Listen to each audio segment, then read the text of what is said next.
In this video, we're going to be taking a deeper look at the RGBlink Mini-Edge SDI video switcher. The RGBlink Mini-Edge SDI is an all-in-one video switcher which comes with a built-in screen which makes it very easy for you to go without using an external monitor. And this switcher has a built-in PTZ controller which makes it easy for you to control multiple PTZ at the same time using this video switcher. And it has a built-in audio mixer, which means you don't need external audio interface while using this video switcher. And it has so many features which I'm going to be talking about in this video. It comes with 5 physical buttons which makes it a 5-channel video switcher. The 4 buttons controls the 4 HDMI input or SDI input, and the 5th button on this switcher controls the UVC mode or NDI, which makes it a 5-channel video switcher. And you can also check my channel for a setup video using this video switcher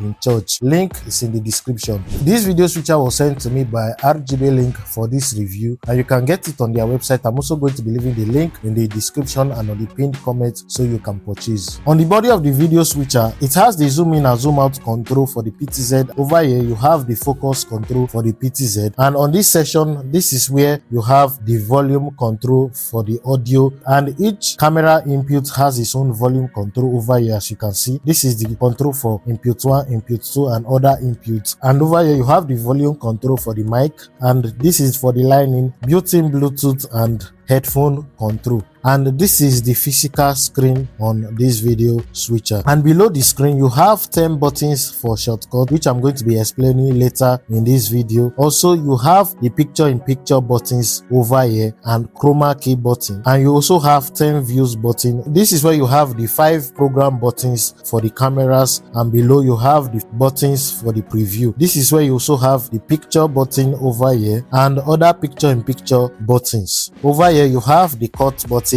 and this is the auto button which is for fade. This is the T-bar, and over here you also have the duration for transition. You can set the duration for your transition, and this is the effect button. You have 4 effect buttons control, and over here you have the pan and tilt button for the PTZ control, and over here this is the record button. You can connect a UDIX or SSD using this video switcher, and this is the live stream button to go live. This is the menu button over here, and this is the menu control. And on the body over here you can fix a portable external monitor which can sit right here. And at the back of this video switcher, it has the power button, a Type-C port for the power. You have 4 HDMI inputs, 2 HDMI output, 1 for program and 1 for multi-view, and this is your internet port for live stream or PTZ control. And you have 2 Type-C ports, which is for your UDIX for recording and to connect your UVC for webcam, or connect it to your system directly for recording in open broadcast software like OBS Studio. And on the side over here you have 4 SDI ports which you can switch to SDI mode on the video switcher or HDMI mode, which makes it very easy for you. You don't need to use SDI converters while using this video switcher. On the side over here you have the XLR port which you can also connect your condenser mic, and you have the speaker output, and you also have the line in port, and you have a jack port for headphones. Now I have 2 cameras connected to this video switcher. This is my main camera over here, and I have a PTZ camera on the video switcher. Next, we're going to head over to the menu. So I'm just going to click on the menu button over here, and as you can see we have transition, effects, layout, PTZ, views, chroma key, audio, output and settings. So I'm just going to click on the first one, which is transition effect. It has over 15 transition effects on this video switcher, and to select it, all you just need to do is to click on the one you want to use. So I'm just going to click on this over here, and I'm going to switch my camera. As you can see, this is fade, and this first one over here is cut, and the third one over here, this is how it looks like. So you can select from the 15 transitions and choose the one that fits into your production. So I'm just going to leave it on fade. Next, I'm going to head over to the layout. Now the layout, this is for the picture-in-picture, and it has 6 different types of picture-in-picture built into the switcher. So I'm just going to select the first one over here. Now, as you can see, the blue light, which is the small box showing over here, I'm just going to select number 4, which is my second camera, and as you can see, this is it over here. Now to change the bigger box, all you just need to do is to click on it over here. As you can see, I've changed it to the other camera, and to put another thing on the smaller box, I'm just going to move it and select it. As you can see, this is how to use it. Same thing too, you can select different ones you want to use. Now this is the 2-in-1 box. If you want to add in your camera to any box, you can select it from the A and B button over here. So I'm just going to click on the A button over here and select number 3 if you have another camera, or you can leave it on same number 4. And if you want to change the other box, move it and select what you want to use. And on the scale over here, this is where you can be able to adjust the position of each box and also adjust the width and height. And also you have crop over here. You can be able to crop each box how you need it. And if you want to reset it, just scroll down and click on reset.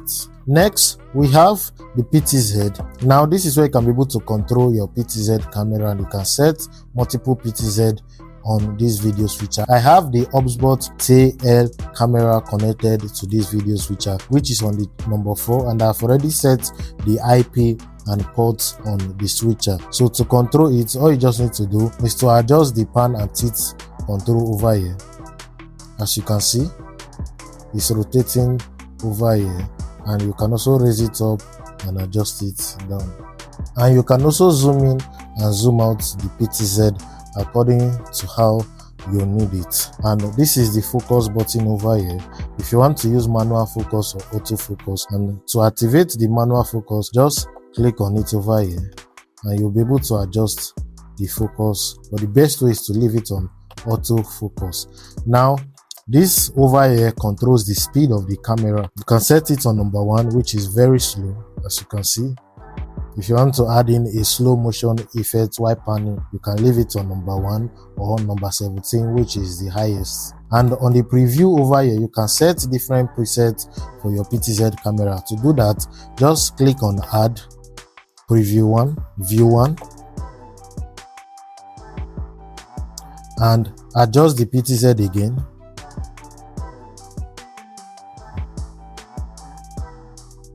As you can see, I have adjusted the PTZ. I'm going to save it as view 2. And after setting the view, click on any view you want to select and click on take. And as you can see, the PTZ camera will automatically adjust. Let me put it over here, which is number 4. Now I'm just going to select it again, click on take, and as you can see, it has adjusted to the former position.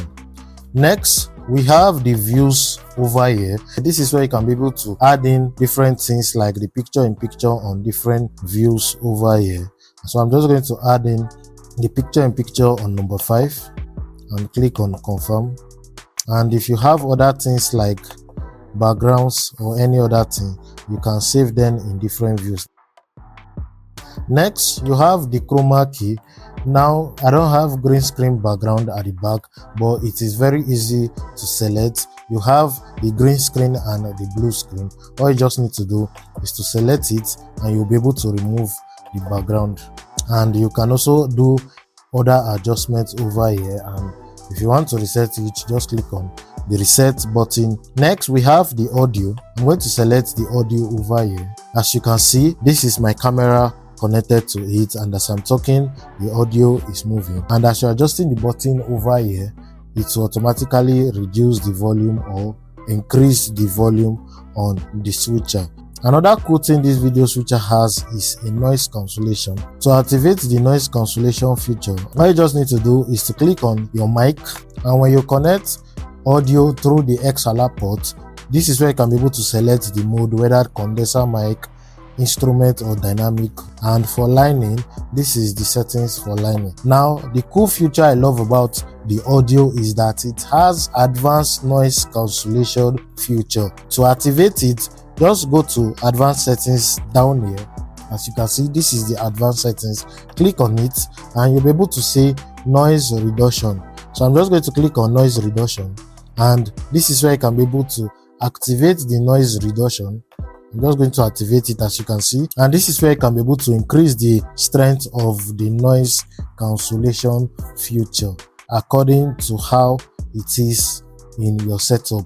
Another cool thing in the audio is that it has different audio effects. If you're having a podcast, you can be able to select different effects from the effect section over here, and you can also add in more effects from your UDIX connected to the video switcher. As you can see, I don't have any audio effects on my UDIX. Next, I'm just going to head over to output, and from output, this is the multi-view over here.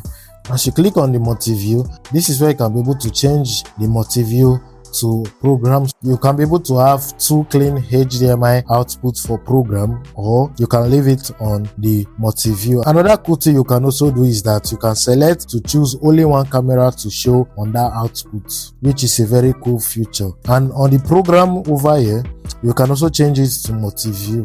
Now on the resolution, this is where you can be able to select different resolution you want to use. As you can see, it's set to 1920 by 1080p 60 frames per second.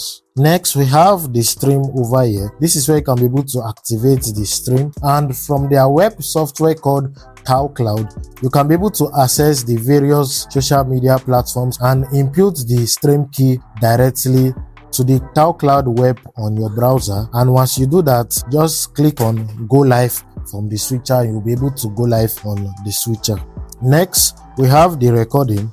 As you can see, I'm currently recording, and as you can see, I'm currently recording. Next, this is the Cloud over here, and this is the Cloud over here. I don't have internet connected to the switcher because I'm currently using the internet port for the PTZ. And lastly over here, we have the NDI. Once you click on the NDI, this is where you can be able to select the bitrate for your NDI and also the compression format for the NDI. You can also disable the NDI over here. Next, on the settings, this is where you can be able to access some things on the switcher.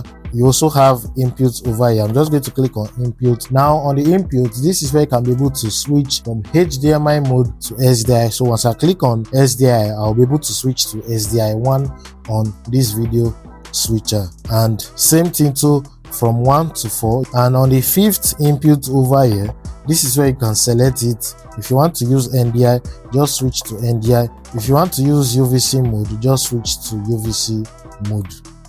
And also we have network over here. Once you click on network, this is where you can be able to set the network for the video switcher if you want to live stream. And if you want to use PTZ camera, it's a different settings. This is where I configured the IP for the video switcher to tally with my PTZ camera. Next, you have Bluetooth over here. Once you activate the Bluetooth over here, you'll be able to send in music through Bluetooth using this video switcher, and this is where you can now adjust the volume of the Bluetooth on the video switcher.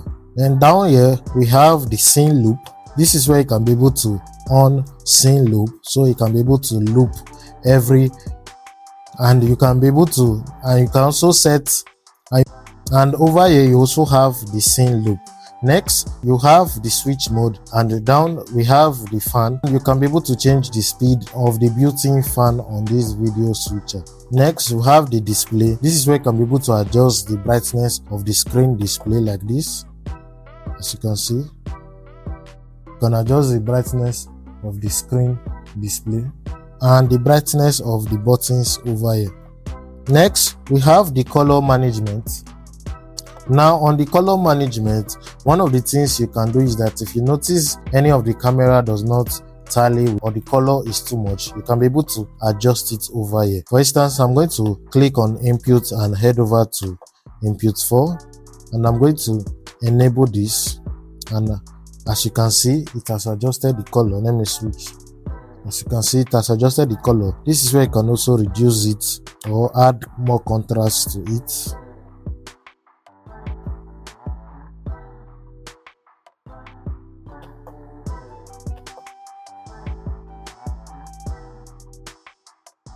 And if you don't need it, all you just need to do is to disable it over here. Next, we have the program PTZ protector, And over here, this is the T-bar calibration, and down here you have the home page. And lastly we have the factory reset. And if you want to add in images on this video switcher, all you just need to do is to long press on the image icon over here, and you'll be able to add in images on, and you'll be able to select the image from your UDIX connected to the switcher. So I'm just going to select this over here, and this, as you can see, I have added it to the switcher. And you can also add in logo over here. As you can see, this is some of my logos over here. All you just need to do is to click on it and you'll be able to add the logo. Also, you have overlay over here, and you have the NDI input. This is where you can be able to also select the NDI input. After adding your background, all you just need to do, you can add it to the views over here. So I'm just going to be adding it on number 6 on the view. I'm going to long press and click on confirm. As you can see, it is successful. You can add in more, so I'm just going to add in this default one over here. Click on number 7, click on confirm, and as you can see, I've successfully added it. Now to access this, all I just need to do is to click on number 6. As you can see, this is the background over here, and as you can see, this is the background showing on the switcher. You cannot add in video using the UDIX. The only way you can play in video background is by connecting it through the HDMI port or SDI port on this switcher. These are basically all the things you need to know about the video switcher. If you want to record, you can use the UDIX. This is my UDIX over here. You can use the UDIX connected to the video switcher to record, which I'm currently recording. And if you want to live stream directly to the video switcher, all you just need to do is to also connect internet to it. With the all-in-one features this video switcher comes with, it makes it very easy for you to handle your production without using too many gadgets at the same time. Do not forget to click the link in the description or on the pinned comment to purchase. And if you have any question, drop it down in the comment section below. And if you want to learn more about media, the link to join my Telegram channel is in the description. My name is Ebenezer from USA Studio. See you in my next video.